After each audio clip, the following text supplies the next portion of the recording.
Please kindly convert the load of main engine from bhp to kilowatt. Sir, for the sake of other marine engine seafarers, many thanks. Okay, sabi ko kasi madali lang to mag-convert, no, ng bhp.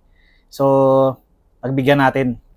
Okay, so meron na tayo ditong bhp natin na yung unit ay PS. So, i-convert natin sa kilowatt.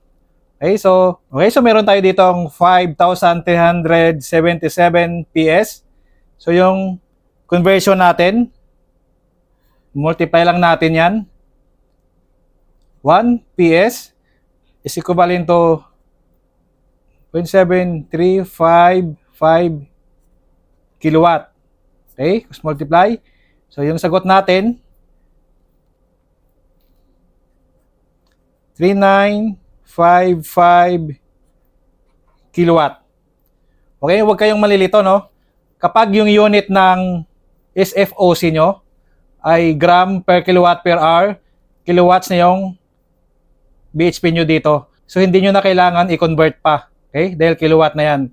Ngayon, kung kilowatt na to, sa pagkuha ng main engine load, kapag kilowatt na yung present, BHP present mo, yung MCO mo, dapat kilowatt din yung unit. Okay? So, ganun pa rin. Kung kilowatt, ganun din yung pagkuha ng load natin. Okay? So, yun lang mga idol.